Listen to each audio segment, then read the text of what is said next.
Yo, what is up Arm Nation? Kamusta kayo? So sinundo ko nila Raf at EJ kasi magsasabay-sabay kami mag-gym. Napakita ko sila dyan pero madilim. Bago pa lang lahat, meron akong pre-workout na ginawa. Shake, yan, pakita natin kung ano. So yan, main source of protein natin dyan is whey. Siyempre K5 Reserva. So ilalagay natin yung maliliit na banana dyan sa blender na may peanut butter.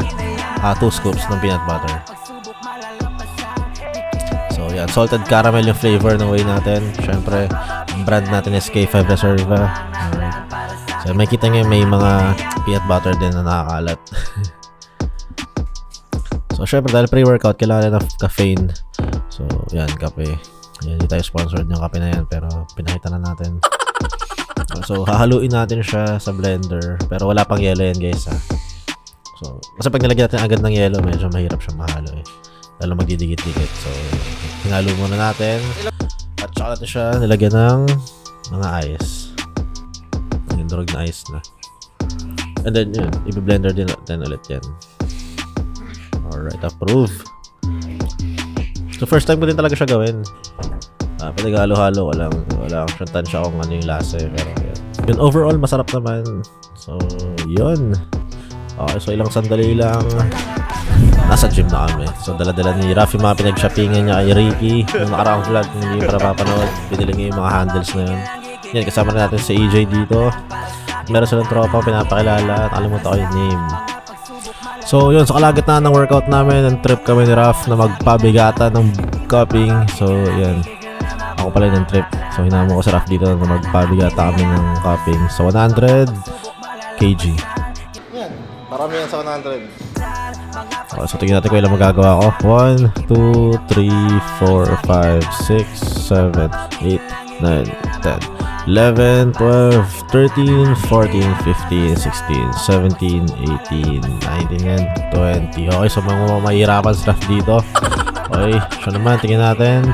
1, 2, 3, 4, 5, 6, 7, 8, 9, 10, 11, 12, 13 lang yun. Okay, so nanalo tayo sa cupping. Normally si Raf ang mas malakas pagdating sa cupping dahil hook yung style niya. So yan, tontuwa tayo dyan. Pero hindi naman kami fresh yan. Sobrang trippings lang. So pinapa-call out ko siya ngayon dyan. Medyo mabait siya. So nanalo tayo. So yan, mamotivate yan. Babaw yan next. So just sa part na yan, kasi kakonsaba ko si EJ, inuto namin si Raf namang libre. At yun, congrats nga pala kay Raf dahil top 1 siya sa work. Hindi ko alam kung top coach ba tawag doon. Sabi ko kayo bro, wag diet ako pre. Nagsabi sabi ni Raf, libre ko! Hindi! Hindi mo nakakabad si Raf sa loob ng ano. Okay, so yun, sarado, so sayang. Pero syempre hindi kami pumayag. Sabi namin, lipat tayo. Sayang yung libre eh. So napunta kami dyan. Alright. So yun, bukas. Okay, so yun, namili muna kami ng mga kakain namin. At syempre carbs, tsaka protein, diba? So habang nag-aantay kami ng order, arm wrestling muna. Alright. Tamang hold si Raf dyan. Ngayon babawi rin ako, hold ko rin siya dyan. Parang CCTV yung camera namin kasi si EJ tangkad eh. So yun, nagkakaduga kami ng pwesto kasi gulangan. Straight mo naman kasi, lugi eh. Nakahook na eh. Wrist. Konti pa. Yeah, ganyan.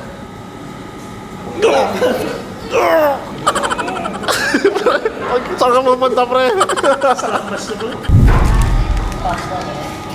Nandito po yung dalag ng pasta. Ano sabi mo kay daddy, pre? Thank you, Daddy. Daddy.